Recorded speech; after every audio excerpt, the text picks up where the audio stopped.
Hello kaibigan. Ayan. So welcome back to my channel. Welcome back kaibigan. Ayan. So in this video, ituturuan ko po kayo kung paano ba mag-create ng ating mga Maya account. Ayan. So ngayon kaibigan, ituturuan kayo. May nagtanong kasi sa akin na isang kaibigan o isang kasubscriber natin dito kung paano daw ba mag-create ng isang Maya account. Ayan. So in this video, turuan kayo kung paano yan gawin kaibigan. So simple lang. So pasensya na kayo sa background ko dahil medyo maingay. So napakadali lang talaga gumawa ng ating mga Maya account. Ayan. Kaya ka nga andito dahil gusto mong malaman kaya tuturuan kita ngayon. Ayan. So kung gusto tong video na to, I don't forget to like and subscribe and don't skip this video until the end para malaman po natin. Ayan. So hindi ko na papatagalin. So tuturo ko na po sa inyo kung paano gawin yan kaibigan. Ayan. So step by step po ito. So ito kaibigan, open na po natin ang ating PMaya account. Ayan. So ito po yung aking PMaya account.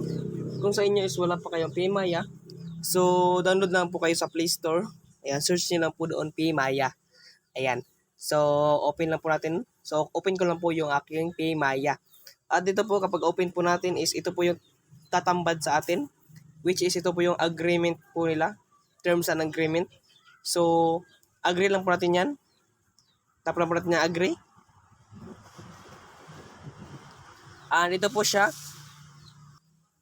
May nakalagay po dito na protect your account by sharing your location. So, para share po natin yung ating location, so continue lang po natin yan. So, wala lang po tayong magagawa dyan. So, dito, ayan. So, while using the app, so dito po, may dalawang choices po dito. Start an account, so mag-create po tayong account kapag wala pa tayong account. So, login account kapag mayroon na po tayong account. So, dahil wala pa tayong account, so dito po tayo sa start an account. So, tap po natin yan. And dito po, so dito po, may pipilapan po tayo.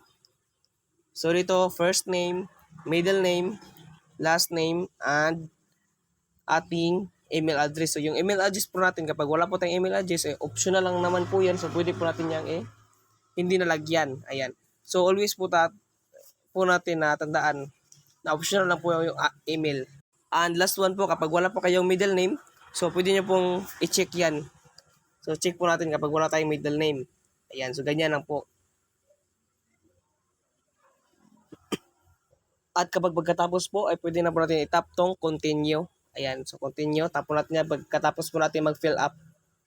And the next part po is, ito po yung ating phone number. Ayan, so lagay po natin yung ating phone number at the same time yung ating password. Ayan, so tap lang po natin to para malaman kung ano po bang password. Combination ng password po yung pwede. Ayan, so ito po yung mga combination ng password. So, tips for a strong password. So, basahin nyo lang po ito lahat. Ayan, so pwede pa natin nabasahin lahat para malaman po natin sa akin is nabasa ko na po kasi ito, kaya alam ko na po ito. Ayan. So dito lagyan na po natin ng ating phone number. So sa akin, lagay ko lang po yung sa akin at saka yung aking password. So hindi ko na papakita yung password ko. Ayan, so ito po yung aking password. So sa inyo po always po remember na dapat always mag-start sa 9. So dapat kasi walang 0. Ayan. So, continue lang po natin to. So, na-set up ko na po yung aking password. At saka ito po yung ating third steps, which is yung ating terms and condition. So, ayan, wag na po natin, pwede po yung basahin. So, tap na po natin dito kapag gusto po natin basahin. So, ngayon sa akin kasi is continue lang po natin dahil para mapabilis yung tutorial. Ayan, tap natin continue. At ito po yung ating data personalization. Ayan. So, dito sa data personalization, so pwede po natin itap tong plus para malaman po natin kung ano po bang kahulugan or meaning ng promos and reward nila dito sa Maya. So for example, tap natin yung plus and dito po nakalagay na send commercial and promotional advertisement. Ayan, so ganyan parang advertisement siya. Like survey of for customers care, ganyan. So ganyan, para po sa mga meaning po. Ayan, so profiling, tap natin yung profiling. So kung gusto po nang basahin, so basahin nyo lang po dyan. Tap lang po natin itong plus button. Ayan, so save muna natin to. At ayan po. So andito na po tayo sa napaka-exciting part, yung OTP ng ating phone number. So lagay po natin dito yung OTP ng ating phone number. Kapag nakuha na po natin yung ating OTP sa ating mga phone number. So lagay po natin yung 6-digit code and top verified po. Ayan, top verified. Kung hindi po na-receive, pwede po natin itap yung resend code. Ayan. So ganyan lang po kasimple. So okay na po, nalagay ko na po yung aking code. So dito po may dalawang nakalagay, upgrade now at saka go to home. So by the way kaibigan, kung gusto po malaman kung paano ba mag-verify ng ating mga PMaya, ay comment down below at gagawin ko po yan ng video kaibigan. Ayan. So ngayon, ay pagpatuloy muna natin kung paano ba gumawa ng PMaya account. Ayan. So yan kasi yung importante. Ayan. So ang pagkaibahan po nitong dalawa, yung upgrade now is verified po tayo ng ating mga PMaya account. So dahil tutorial lang naman to, so gagawa na ako ng separate video nito dahil para hindi na humaba yung ating video. Ayan. So ngayon, go to home lang po tayo. Ayan.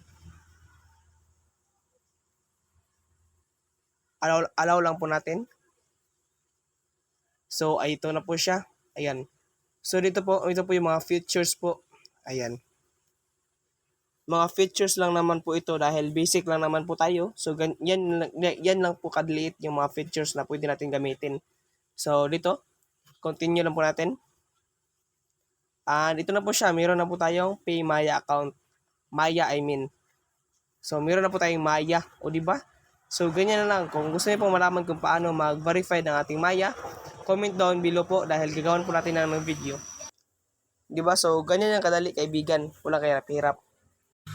So, ayan kaibigan, kung nagustuhan mo po ito, don't forget to like and subscribe po. At kung nakatulong po ito sa inyo, ay comment down below po para laman ko po kung sino po yung mga natulungan ko dito sa video na to. And thank you po talaga kaibigan sa panonood. And thank you po talaga kaibigan. Ayan. So I hope nakatulong to sa inyo kaibigan and thank you po. God bless. So yun kaibigan. Ayan. So ngayon alam mo na kung paano gumawa ng PayMaya account. O di ba? So ganun kasimple lang kaibigan at walang kahirap-hirap gumawa ng ating mga PayMaya account. Di ba? So ngayon alam mo na. So ano pang hinihintay mo? Gayahin mo na yung ginawa ko na steps kung paano gumawa ng ating mga PayMaya account. Ayan. So, ito kaibigan, kung nagustuhan mo itong video, kung nakatulong to sa inyo, I don't forget to like and subscribe para malaman ko po kung sino po yung mga natulungan ko dito sa video natin ngayon. So, see you soon to my next video kaibigan, and God bless.